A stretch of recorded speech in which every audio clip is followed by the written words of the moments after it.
Welcome all of you on my YouTube channel business studies. और आशा करती हूँ आप सब लोग अच्छे होंगे और आपकी पढ़ाई भी अच्छी चल रही होगी। तो देखिए, हम टॉपिक तो रोज़ मैं लेके आती हूँ नए नए आपके लिए, आपकी हेल्प करने के लिए, लेकिन आज मैं कुछ ऐसी टिप्स लेके आई हूँ जिससे कि हम पास हो सकते हैं एग्ज़ामिनेशन के अंदर। कुछ स्टूडेंट ऐसे होते हैं जो लोग एग्ज़ामिनेशन से पहले कुछ उनकी प्रॉब्लम्स होती है, किसी की मजबूरी होती है कि वो नहीं पढ़ पाता है, लेकिन अब वो स्टूडेंट चाह रहा है कि वो पास हो जाए एग्ज़ामिनेशन के अंदर किसी भी तरीके से, ठीक है। तो ऐसा नहीं है, अगर हम कोशिश करें तो हम ये कर सकते हैं, लेकिन उसके लिए आपको सबसे पहले अपने ऊपर विश्वास रखना है, ठीक है। अपने ऊपर विश्वास रखना है कि हाँ, हम कर लेंगे, हम पास हो जाएंगे और ऐसी कोई दिक्कत नहीं है कि आप लोग पास नहीं होंगे, आप आराम से पास हो जाएंगे। क्योंकि मेरे साथ भी कभी कभी ऐसा होता था कि एग्ज़ामिनेशन से पहले मेरी इतनी तैयारी नहीं होती थी किसी पर्टिकुलर सब्जेक्ट की, ठीक है। लेकिन मैं ऐसा सोचती थी कि मैं पास हो सकती हूँ उसके अंदर अगर मैं कोशिश करूँगी तो, और फिर मैं उसमें पास हो भी जाती थी बहुत आसानी से, ठीक है। तो आप लोग भी सबसे पहले अपने रिलैक्स हो जाइए, जिसकी भी तैयारी नहीं है अपने ऊपर विश्वास रखिए कि हम कर लेंगे। और उसके बाद जो जो मैं स्टेप्स बता रही हूँ, अगर इनसे आपको थोड़ा सा भी बेनिफिट होगा तो मुझे बहुत अच्छा लगेगा। आप सब लोग थोड़ा सा इन स्टेप्स को फॉलो करके देखिए, आपको ज़रूर हेल्प मिलेगी, ठीक है। चलिए स्टार्ट करते हैं। तो मैंने लिखा है आज का टॉपिक कि how to get pass in final examination, कि किस तरीके से हम पास हो सकते हैं फाइनल एग्जामिनेशन के अंदर। ये तो जस्ट मैंने ऐसे लिख दिया है, बाकी मैं आपको बता रही हूँ। सबसे पहले आप क्या करिए, जिस भी सब्जेक्ट की आपको लगता है आपकी तैयारी नहीं है इतनी अच्छी और आपको लगता है कि आप पास भी नहीं हो पाएंगे, ठीक है, और आपके पास कम से कम 10 दिन या 1 वीक है आपके पास अभी, तो आपको क्या करना है, आपको उसके ओल्ड क्वेश्चन पेपर ले लेने हैं सबसे पहले, ठीक है। या तो आप लाइब्रेरी से लीजिए, जैसे भी आप ले सकते हैं, कहीं से भी ओल्ड क्वेश्चन पेपर लीजिए और कम से कम 5 साल के क्वेश्चन पेपर आपके पास होने चाहिए। उसके बाद आपको क्या करना है, अगर आपको कहीं से भी नहीं मिलते हैं क्वेश्चन पेपर्स, तो अगर आपके कोई सीनियर्स हैं तो आप उनकी हेल्प ले सकते हैं। वो आपको कुछ इंपॉर्टेंट टॉपिक्स बता देंगे जो जो एग्जामिनेशन में पूछे जाते हैं बार बार, ठीक है। कुछ टॉपिक्स ऐसे होते हैं जो बार बार रिपीट होते हैं। उसके बाद आपको क्या करना है, ओल्ड क्वेश्चन पेपर को अच्छे से एनालाइज करना है। अब एनालाइज आप कैसे करेंगे, आप क्वेश्चन पेपर आपने लिया, अब आप उसके अंदर क्या देखेंगे कि कौन कौन सी ऐसी चीज़ें हैं जो बार बार पूछी जा रही हैं। देखिए, कुछ टॉपिक्स ऐसे होते हैं जो बार बार पूछे ही जाते हैं, ठीक है।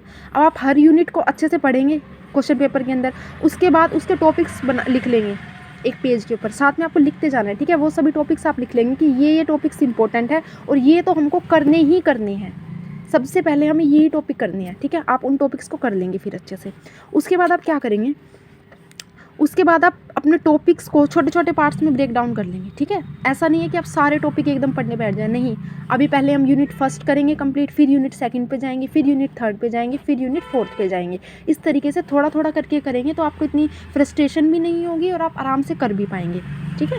उसके बाद आपको क्या करना है, इंपॉर्टेंट पॉइंट्स हर टॉपिक के। अब आपको कोई बड़े बड़े नोट्स तो आप बना नहीं सकते इतने से दिनों में, ठीक है। और बड़े बड़े नोट्स अगर आप बना भी लेंगे तो उनको रिवाइज़ नहीं कर पाएंगे तो क्या फ़ायदा। अगर आपने चीज़ों को रिवाइज़ नहीं किया तो आप लिखेंगे क्या एग्जामिनेशन के अंदर। तो आप लोग क्या करेंगे, बहुत ही छोटे छोटे पॉइंट्सों में लिख लेंगे उसको, लेकिन पॉइंट्स लिख लेंगे आप 8 से 10, उस टॉपिक से रिलेटेड 8 से 10 पॉइंट्स लिख लेंगे, ठीक है।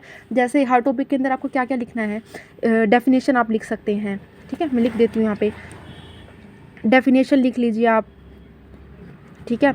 आप लिख लीजिए उसकी एडवांटेजेस, मतलब कुछ भी ना है तो ये तो कम से कम आप कर ही सकते हैं। डिसएडवांटेजेस लिख लीजिए, ऑब्जेक्टिव लिख लीजिए, नेचर एंड स्कोप लिख लीजिए, ठीक है। ये सब चीज़ें आप एटलीस्ट हर टॉपिक की पढ़ लें आराम से। उसके बाद आपको ना, आपने जो टॉपिक प्रिपेयर किया है अब आप उसको रिवाइज़ करते जाना है साथ साथ। क्योंकि देखिए, अगर मेरे साथ ऐसा हुआ था एक बार, मैंने अपने एग्जामिनेशन के लिए बहुत प्रिपेयर किया, मैंने 15 डेज़ बिल्कुल जी जान से प्रिपेयर किया उसके लिए, मैं रात रात को भी पढ़ती थी। लेकिन क्या हुआ, मैंने उसको एग्जामिनेशन से पहले उसको रिवाइज़ ही नहीं किया, तो पिछला क्या हुआ, मैं भूलती गई और आगे मैं पढ़ती गई। तो एग्जामिनेशन के दिन क्या हुआ कि वहाँ मैं बैठी तो मैं सब कुछ भूल गई, मुझे कुछ याद भी नहीं आ रहा था। तो आप थोड़ा लिखिए लेकिन उसको रिवाइज़ ज़रूर करते रहिए। एक ही टॉपिक आप तैयार करिए, लेकिन इसको ऐसे करिए कि अगर इस टॉपिक से क्वेश्चन आ गया तो आप इसको छोड़ के नहीं आएंगे। बिल्कुल अच्छे से आपको रिवाइज़ करना है उसको, ठीक है। 1 या 2 बार, जितना भी आपको टाइम परमिट करे करने के लिए। और ये सब करने के बाद अब आपने अच्छे से टॉपिक लिख लिए हैं, आपने उस टॉपिक को अच्छे से प्रिपेयर कर लिया है, आप इधर उधर नहीं भागेंगे कि मैं ये भी पढ़ लूँ वो भी पढ़ लूँ, सब कुछ कवर कर लूँ। क्योंकि ये 15 डेज़ या 7 डेज़ के अंदर नहीं हो सकता कि आप सब कुछ कवर कर लें, ठीक है। तो आपने अगर ज़्यादा स्टडी नहीं किया है तो आप ऐसे नहीं भागेंगे। आपने जो टॉपिक किया है आपने उसको बहुत अच्छे से किया है, उस टॉपिक से कहीं से भी क्वेश्चन आ जाए आप उसको करके आएंगे, ठीक है। और फिर आपको रिलैक्स हो जाना है, अपने ऊपर विश्वास रखना है कि हाँ, हम ये कर सकते हैं, और आप देखना आप ज़रूर पास होंगे, ठीक है। All the best.